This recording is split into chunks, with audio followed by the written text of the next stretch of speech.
What's the worst way a soul has broken up with you? We'd been together 2 years, lived together 1, and had been remodeling her house. She told me I should stay with my brother for a week while hunting so that we could save money on the gas it would take to do the 1-hour one-way drive every day. It would also give us some time apart as we had been getting into little arguments. I agreed that it'd be a nice little split, and we could then go stronger than ever. I thought we were on the same page and, unannounced to her, had asked permission from her family to marry her. We talked on the phone every day, and I even came back one day for her mom's birthday. I was supposed to be back Sunday afternoon to do laundry and get stuff ready for work Monday morning. She casually told me during a discussion at 11 p.m. Saturday night that she didn't want me to be in her house and that I needed to find someplace else to live. Made a couple calls to get someplace to stay, and when I went to get my work stuff found out she had all of my stuff packed in boxes already. Apparently she had been telling everybody for the entire week that we had already broken up. What makes it worse was that we both had kids in 2nd grade and she was always stressing that we were a family. Also found out after that she had been going to lunch dates with another guy and pretending they were business meetings. She basically left my son and me and our dog homeless. Fortunately, I've got some good friends that jumped in to help out. Wow, fuck that woman. Right. I had some of her family call me to apologize for what happened and to offer help if needed, and she still never understood that what she did was wrong from what other people told me. She told me, "I know you can't help it, but it really bothers me that you're not American. Like if we got married and had kids, they wouldn't be normal kids, you know? English is my first language, and I've lived in America since I was a toddler. My bad, bitch." What's your ethnicity? I look like a normal white dude, but I was born in the USSR, present-day Minsk, Belarus. That shit makes you even more badass. Phoned the police and accused me of molesting the kids. Holy shit. This is insane. Sorry, man. How did it all end if you don't mind me asking? She had been sexually abused as a 2 years old. She interpreted everything the kids said or did in a sexual way, e.g. when putting on sunscreen saying up down faster faster and moving their hand fast means masturbation to her. Eventually she had built up this elaborate story that I was taking them to a storage locker and abusing them, then taking them to the shop to buy towels to clean up the mess. I was also apparently tracking her car electronically somehow, because I was quite often downstairs waiting for her when she came home to help her with the kids. The police investigated for 4 months and found nothing, and implied maybe she had a problem with hypervigilance. I went to counseling with her and asked her to decide what happened. At that point I realized she had no idea how bad the thing she did was, and she still thought it was right, and didn't care about how I felt about it. She thought we could repair our relationship. I told her it was over. The counselor went as far to say that she also thought that was best. I'm currently in the middle of dividing everything up and sorting out new schools etc. for the kids. But I'm still worried about what nutty things she'll do next. In reality, she was never happy about anything, no matter how hard I tried to make her happy, and she blamed me for everything. I accepted blame for everything, just trying to keep everything going, hoping she'd improve. I was wrong. We'd been together for 2.5 years. I had just bought a condo that we had planned on moving into and starting a family in. Out of nowhere I come home to a letter on my pillow and a bag of things I'd left at her place. The letter said that it was over, but not why it was over. I tried calling her up, but she had blocked my number. So had her best friend and parents. Almost 3 years later, and I still have absolutely no idea what happened or why she left. And I still can't really afford the condo all by myself. Oh, and my very first girlfriend in high school just kept ignoring and avoiding me until I eventually just got the hint. That really sucked too. That's the absolute worst. When you have no reason or closure. I had one of those breakups in college. When I pressured him for a reason, all I got was, "It's hard." Yeah.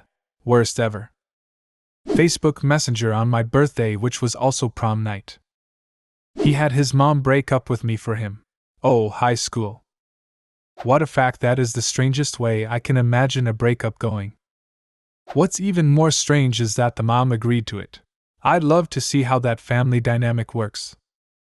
I planned a surprise hot air balloon ride for our 1-year anniversary. On our drive there, she said she was getting back together with her ex. That was a long fucking 90 minutes in a basket with her. I ended up getting hammered on champagne and barfed on the balloon operator's khakis. Why did you let her in the balloon? Make her call a taxi from there. I broke up with myself really. I unlocked her iPad and I was greeted with a Google search for advice on how to dump someone you live with. Plot twist, her close friend was asking for advice about how to dump someone she lives with. Dated for 5 years, mostly long distance. He broke up with me the day before I got a job offer in the city he was moving to after graduation. We now live near each other. About 3 years ago now. I was living with my so for about a year. We had been together for a while before that and things were awesome at first. Over the course of the year things started to change. She would stay out late at night, and I always had a feeling something was up, just never any proof. So at one point we were planning on moving back home near her parents. We spent 2 months planning this and saving. Meanwhile things continued. She got a DUI, kept staying out late saying she was working to get OT and all that stuff. We were fighting a lot and things were pretty stressful and tense. Eventually, a few days before we were supposed to move out, she disappeared all 3 days and wouldn't return a single call or text. I was pretty worried and scared. I spent the last day in our apartment, alone, drinking a bottle of whiskey to myself, sad and depressed, not knowing where she was or what was going on. The last day, around 3 a.m. I hear a knock on the door, and it's the police. I'm really drunk still and also super worried I'm about to hear some awful news. Instead, the cops immediately handcuff me as I see her come around the corner with some guy. They restrain me as I'm yelling at her what is going on and who this guy is. The cops tell me to shut up and that they are there for her safety because she told them I threatened violence to her, which never happened. I sat there, handcuffed, and crying while she took everything of hers and mine while her new boyfriend laughed at me and she left. The cops told me if I stepped out the door I would be arrested immediately. She took off with everything and left me in California with nothing. So, pretty bad all in all. I've spent the last 2 to 3 years trying desperately to get my life back together, and it's been nothing but shit luck and more bad relationships since then. If this is legit, you should sue the police department. They essentially aided a burglary. Tried. They didn't give 2 fucks. That's what I'm saying, take them to court. If you can prove any of your belongings were taken, then you can sue for damages, as well as them entering your home and handcuffing you without any proof of your supposed abuse, other than her say-so. They do not have the right to violate your rights. Had her friends meet me by the bus lanes after school. Said they had a message for me. Proceeded to throw confetti in my face while saying, "She's dumping you." Later on, that same chick accused me of raping her. I was 12 years old, middle school was a confusing time. Damn, rape accusations at that age? She must have been raised by a-holes or not raised by anyone. During a phone call with a friend, we were making plans for a huge party in the next month, and he mentioned that the party would collide with my work. What? Your girlfriend told me that you said you couldn't go on holiday with her due to work, so she asked me whether I'd take the spot in the booking because it's non-refundable. I assumed that this was your idea, so I didn't mention it to you earlier. Thank God for honest bros. He broke up with me and got back together with me 4 times, all in the span of maybe 6 months. I was in high school and was too stupid to know better, and the final time he said he never actually liked me, he just didn't want to see me cry. This didn't happen to me, but I knew everyone involved. My brother's roommate had a good job as a waiter in an expensive restaurant. It was his dream to live in Hawaii. He had been there on vacation twice and loved it. He saved all his money to pay for himself and his girlfriend to move to Hawaii and live for 3 months, assuming neither of them found a job. They moved to Hawaii and he found a good job as a waiter before a month was out. She didn't find any job and became extremely unhappy. Fast forward 2 months and they have spent all the money he had to move back to the mainland, Portland, Oregon. 3 days later she broke up with him for good. This happened to my roommate, but it was such a weird, unnecessarily cruel way to break up with someone. They were both PhD students a couple years away from graduating and had been dating for 2 years when he breaks up with her. His reasoning was that eventually when they went on the job market, he was going to be a professor at a much more successful school than her since his research was so great and hers was inferior and uninteresting. He didn't want her dragging him down when he was picking a job.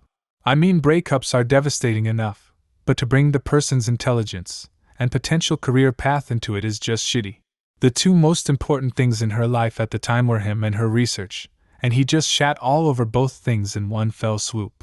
Even when she was over him, she was still freaked out about what he'd said about her research, though intellectually she knew that he was an a-hole and an idiot. The kicker was she found out a few months later that he had started dating his roommate's sister right after they broke up, and had probably been seeing the sister behind her back for a few weeks. So that was clearly the real reason why he decided that it was nicer to tell someone you were leaving them because they were stupid and would be unsuccessful later in life than that you have found someone else is still a complete mystery to me. Do you have a similar story? Leave a comment and subscribe to the channel if you want to see more videos like this one.